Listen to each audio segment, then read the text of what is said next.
Hi, my name is Jill Bowman, and today I will be presenting my ID model. This is for ETEC 5243, and this is fall of 2017. So this is the graphic of my model. You start with a pre-assessment, you move on to the hook, statement of objectives, connection of prior knowledge. Then you actually present the lesson content, followed by guided examples, partner practice, independent practice. Then you formatively assess your students. From there, you provide feedback. What did they do right? What did they do wrong? For those that have mastered, you enrich. For those that need some extra help, you remediate. Then you have them all take a performance assessment, and after the performance assessment, there's reflection and remediation. I'll be coming back to this graphic here and further in my presentation when I actually talk about my actual lesson that I did. So the theoretical basis of my model was on Robert Gagne's 9 Steps of Instruction. This was published in 1965 in the Conditions of Learning. His steps were to gain attention, inform learners of objectives, stimulate recall of prior learning, present the content, provide learning guidance, elicit performance or practice, provide feedback, and assess performance. I felt like his model was one that we use a lot in education now. However, we expand on that. So my model expands on his steps and is more defined. The audience for my lesson was my 6th grade math classes. I teach at Roach Middle School in Frisco, Texas. My learners range from very low to multiple years behind grade level to very high, being multiple years ahead of grade level. The lesson was designed for my on-level classes. However, I did use it with my pre-AP classes. I just left some things out, rushed some things a little bit, or spread things up a little bit more with my pre-AP students since they don't need as much guidance. The topic that I chose was adding and subtracting integers. We did modeling, word problems, discovery of integer rules. This is a really big topic in 6th grade as it's a foundation for many topics to come. And we do this unit in the time between Thanksgiving and Christmas breaks. So it was kind of a lot of things working against me on this lesson. However, I think it went really well. So for the pre-assessment, I gave the students 4 questions. There was 2 adding and 2 subtracting questions, and I tried to make sure there was 1 adding with same sign, 1 adding with different sign, and the same with the subtraction problems. For the hook, I like to read this story that's called The Chef's Amazing Soup. It talks about cold cubes and hot cubes. This was a story that I discovered last year after not using it to teach integers for a long time. But it really talks about those cold cubes being the negatives. And so when you take cold cubes out of something, the temperature actually goes up.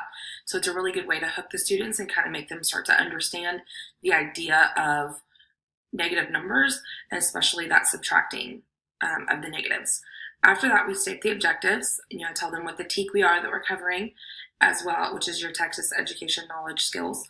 So we talked about the TEAC, and we also talked about our I can statement, which is basically the TEAC in student language.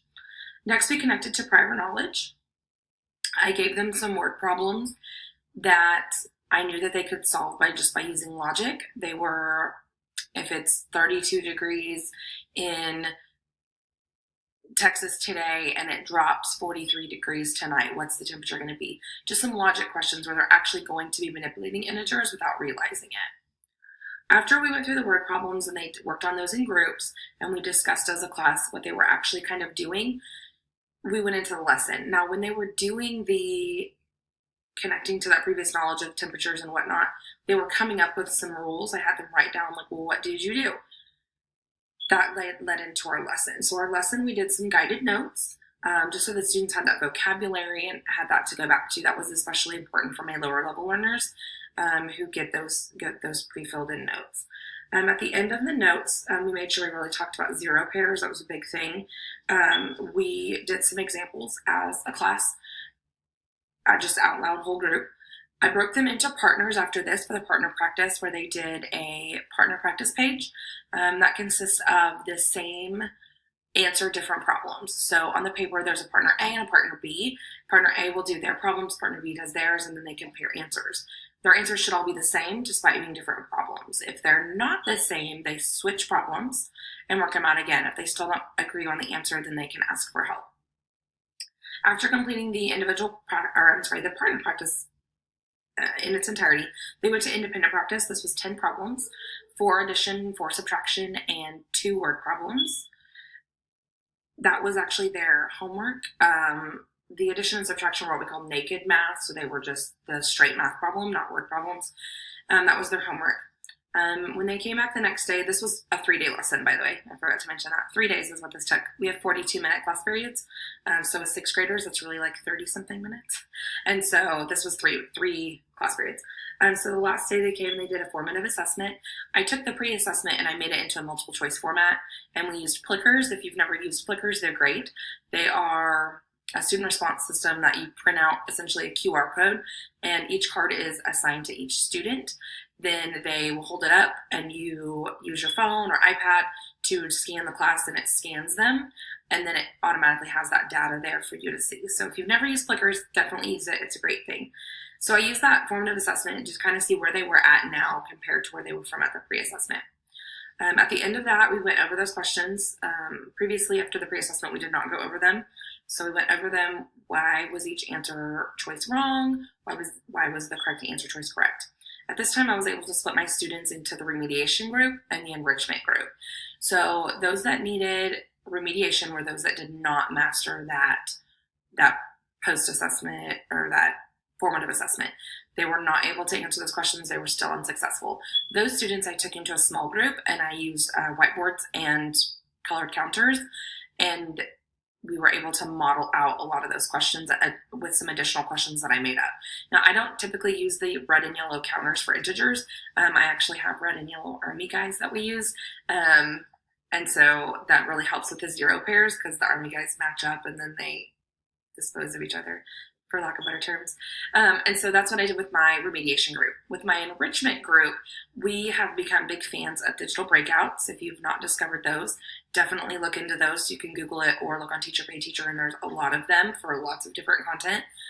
And so they got to do a digital breakout room that worked on integers. Now, it did throw in some multiplication and division, which was a good challenge for those students that were at that enrichment stage. They were able to start developing, well, what do I do? Can I hypothesize what I do? And so it was a really good segue into the next lesson, which was multiplying and dividing. And they love the digital breakouts. They feel like it's a reward. So at that point, that's the end of that lesson. We actually don't get into the performance assessment or the reflection at that time because our units, our tests are done from the district. So we have a common benchmark assessment that my students will actually take in the next couple of days that also includes the multiplying and dividing integers. So they will take that. It's a 2-part test. They take it over 2 days. It will be multiple choice with a few gridables. And then when we come back from Christmas break, they will do what's called a CBA analysis. So what they go is they go through by the TEC, by the standard, and they mark what they got right and what they got wrong, see if they've mastered that TEC, and then they're required to do corrections. If they score below an 85, they can come in for tutorials. Well, anyone can come in for tutorials, but they can come in for tutorials if they score below an 85, and once they've done that, they're eligible to retest up to an 85. So that is the reflection and remediation piece that happens. It just has not happened yet in this lesson. So how was my model used? I used it for the design of the lesson from start to finish.